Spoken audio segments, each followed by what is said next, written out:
Some players may not have had the longest careers or the most trophies, but their flair and unforgettable moments will live on forever. These are the cult heroes who made the beautiful game special, the ones the streets will never forget. Let's take a look at the footballers who left their mark in ways we'll always remember.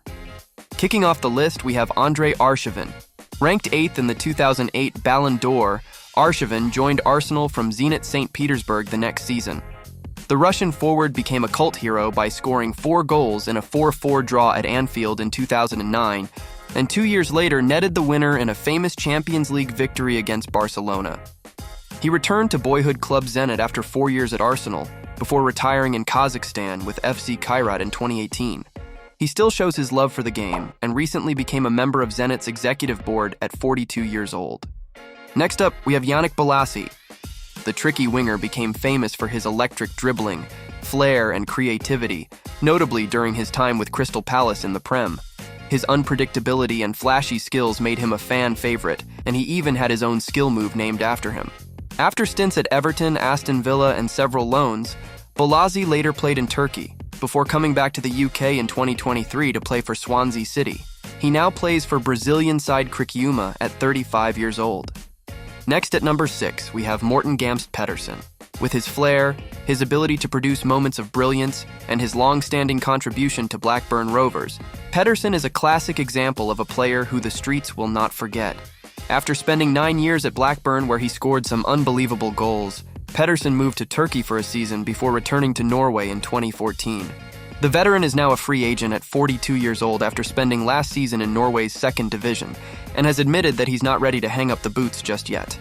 And at number 5, we have former Spurs midfielder Mousa Dembele. While hugely underrated during his 9-year spell in the Prem with Fulham and Tottenham, Dembele is now regarded as one of the best midfielders to play the game. His quick feet, paired with his unbelievable strength, made him impossible to dispossess. Incredibly, the Belgian was not dispossessed by a single opposition between the months of March and September of 2016. After 7 years at Spurs, Dembele left for China in 2019, where he spent the rest of his career.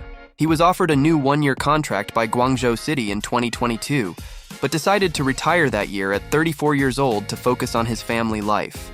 And at number 4, we have Jay Okocha. Imagine leaving a star-studded PSG team playing alongside Ronaldinho to join Bolton Wanderers. Well, that's exactly what Jay Okocha did back in 2002, and Premier League fans are forever grateful to Big Sam Allardyce for making this transfer happen. JJ was one of the most exciting players to watch in the early 2000s, and one of the most skillful players to grace the Premier League. After helping Bolton avoid relegation and leading them to a League Cup final, Okocha moved to Qatar in 2006, but returned to England the following season with then-championship side Hull City. He gained promotion to the Premier League with the Tigers that season, but his contract was terminated in the summer, and JJ would retire at 34 years old. He is now a pundit for an African broadcaster and still heavily involved in the sport. Next up, at number 3, we have Hatem Ben Arfa. The tricky Frenchman became an instant fan favorite at St. James's Park, following his €12 million move from Marseille. Ben Arfa showed flashes of brilliance during his 5 years at Newcastle, but unfortunately his attitude problems hampered his career. After leaving Newcastle in 2015, he had a journeyman career in France before retiring in July 2024 at 37 years old. Now into the top 2, we have Dimitri Payet. The French attacking midfielder was known for his creativity, dribbling, and free kick prowess. He joined West Ham United in June 2015 from Marseille, but left just 18 months later. However, he is still remembered fondly by Prem fans. During his time there, he earned a spot in the Premier League Team of the Year for the 2015-16 season, before returning to Marseille. Dimitri left the French club in 2023 to join Brazilian side Vasco da Gama, where he still plays today at 37 years old. And finally, at number 1, we have Adel Taarabt. The Moroccan winger rose to prominence at Queen's Park Rangers, where his playmaking abilities and insane skills helped them win promotion to the Premier League in 2011. After spells in various clubs, including AC Milan and Fulham, his inconsistent performances and disciplinary issues often overshadowed his talent until he finally settled at Benfica. He now seems to be seeing out his career in the UAE, playing for Al Nassr at 35 years old, but the streets won't forget how technically gifted this player was and what a pleasure he was to watch every week. And that concludes this week's video. Is there anybody we've missed? Let us know in the comments, and we'll see you next time.